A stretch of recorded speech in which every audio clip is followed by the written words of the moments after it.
Bonjour à tous, aujourd'hui nous allons improviser en dixième au-dessus d'un cantus firmus.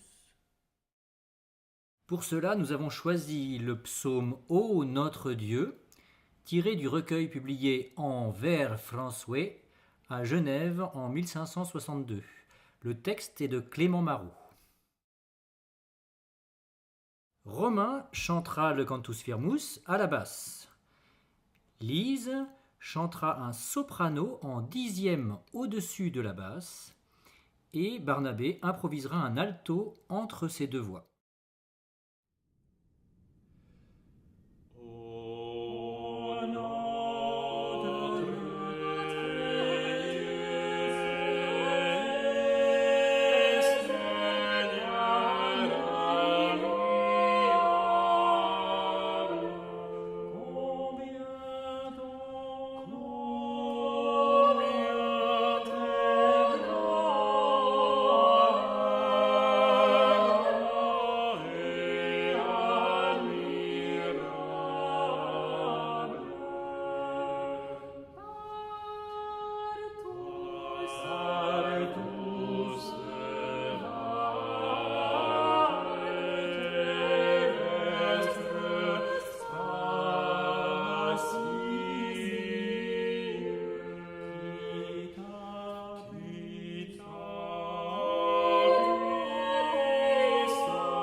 Comment improviser à trois voix au-dessus de cette mélodie de psaume avec des dixièmes parallèles?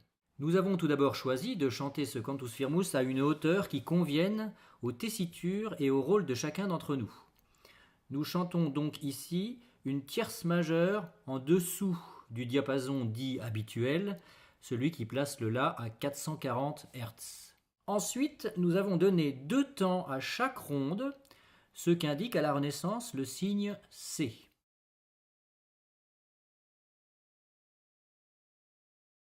La mélodie du psaume étant ainsi chantée à la basse, le soprano doit, sur la première note de la pièce, faire une consonance parfaite, par exemple la 12e comme ici. Puis il doit continuer en faisant uniquement des dixièmes au-dessus de la basse. Le soprano doit également faire des cadences en terminant avec une dixième majeure, ce qui nécessite parfois l'ajout d'une altération. Il peut également orner sa mélodie de façon conjointe avec des broderies ou des notes de passage pour remplir les sauts. Enfin, le soprano peut décaler son entrée en partant un ou plusieurs temps après le cantus firmus.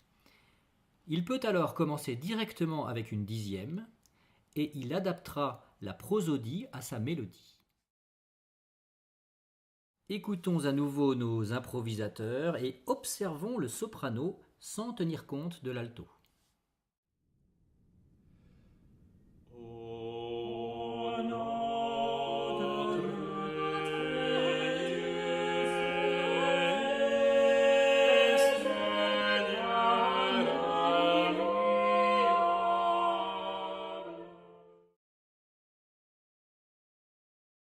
La partie centrale, que nous appellerons alto en raison de son registre, se fait de façon entièrement libre, en ce sens qu'elle utilise, sur chaque temps, toutes les consonances possibles au-dessus du bassus.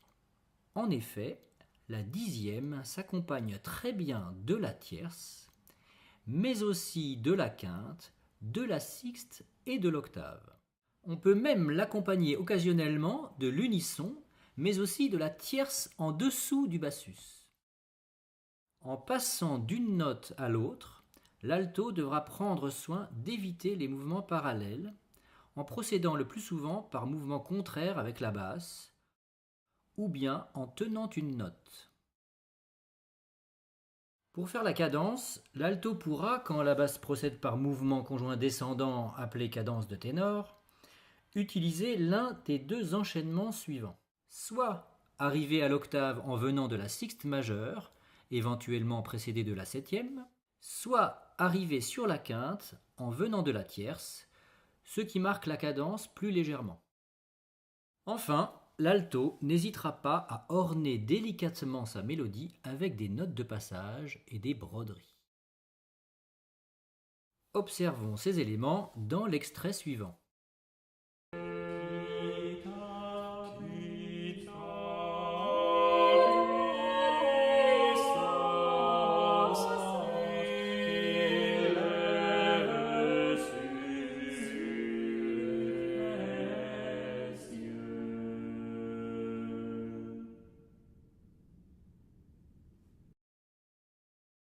Et maintenant, à vous de jouer!